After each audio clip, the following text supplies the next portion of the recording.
Mark Carney officially became Canada's Prime Minister on Friday, March 14, ending Justin Trudeau's nearly 10-year tenure in office. Upon assuming the role, Carney quickly addressed a hot-button issue: Canada's relationship with the United States. With unwavering confidence, he dismissed any idea that Canada might one day join the U.S., calling it completely ridiculous. His statement was a direct response to U.S. Senator Marco Rubio's suggestion that Canada would be better off as America's 51st state. Carney firmly defended Canada's independence while expressing a willingness to cooperate with Washington, specifically the Trump administration. However, he also warned of U.S. threats to Canada's land, water, and resources, stating that such actions would erase Canada's way of life. As tensions between the two countries escalated, Canada's Defence Minister Bill Blair made a significant announcement on Friday, revealing that Canada was reconsidering its $19 billion deal to purchase American-made F-35 fighter jets. The government is now exploring other aircraft options, signaling a possible shift away from reliance on U.S. military technology. This came just as Blair was reinstated in Carney's cabinet, signaling a major change in Canada's defense strategy.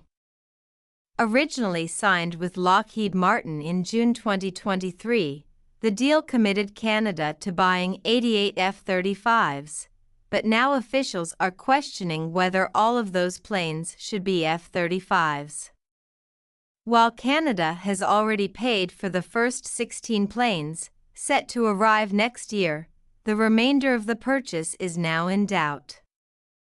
Adding to the uncertainty, Portugal recently cancelled its own F-35 purchase, further raising concerns about the fighter jet program. On March 14, Portugal's defense minister, Nuno Melo, announced the country was scrapping its plan to buy F-35s due to concerns about the unpredictable U.S. foreign policy under President Trump.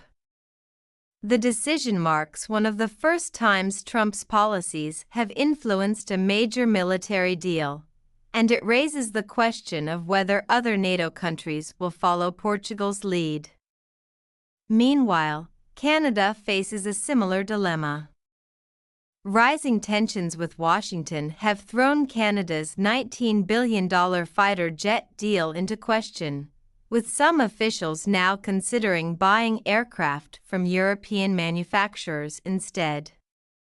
This shift could reshape Canada's defense strategy, signaling a break from its usual reliance on U.S. military hardware. Canada has already made payments for the first 16 F-35 jets, set to arrive next year, but now a new contender, the Swedish-made Saab JS-39 Gripen, is gaining attention as a possible alternative.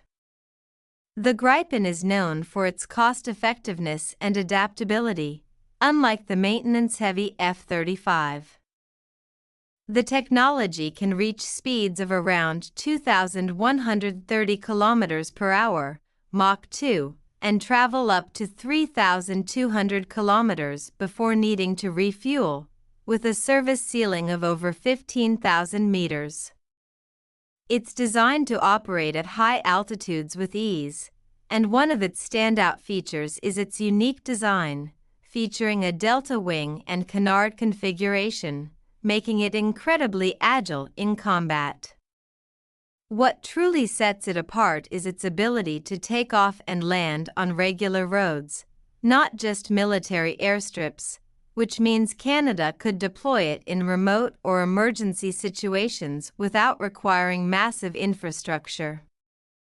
The aircraft comes with an advanced cockpit prioritizing pilot awareness and control and is loaded with firepower, capable of carrying up to 6 air-to-air missiles at once, integrating the powerful Meteor missile system for long-range strike capabilities. Saab, founded in 1937, has a long history of building top-tier military aircraft. While it started as a fighter jet manufacturer, the company has since expanded into missiles, electronic defense systems, and other high-tech military gear, supplying defense solutions to countries worldwide. When Canada began evaluating alternatives to the F-35, Saab made an aggressive pitch, offering not only to sell the aircraft but also to build the jets in Canada, allowing for a full transfer of technology, enabling Canadian engineers and technicians to work directly on the aircraft. The Gripen is well suited for Arctic conditions, making it a strong candidate for Canada's demanding climate. In January 2023, Canada officially sealed a deal to purchase 88 F-35 fighter jets, concluding years of deliberation on its next-generation air defense fleet.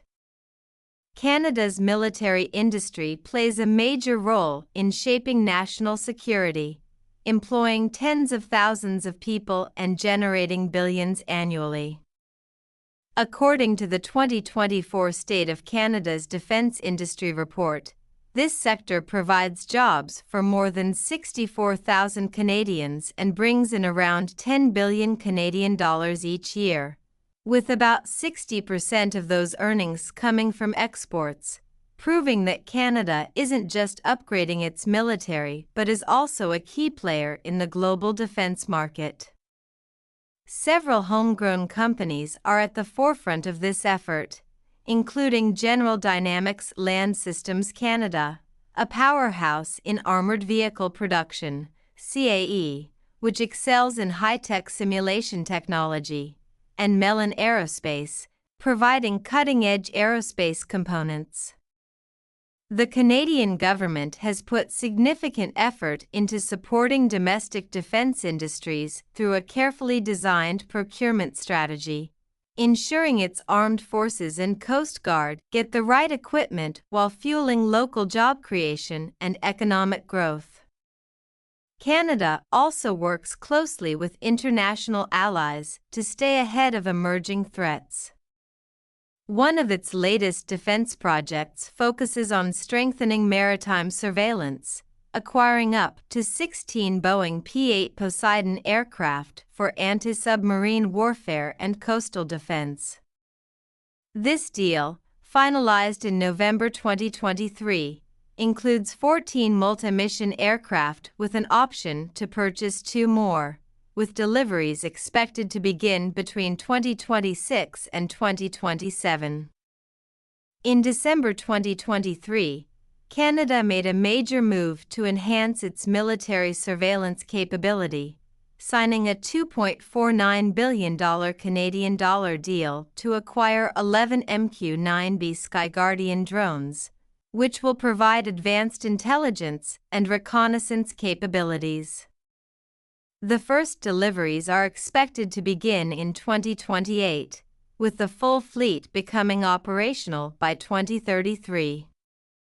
Beyond adding new technology, Canada is also investing in maintaining and upgrading its existing military equipment.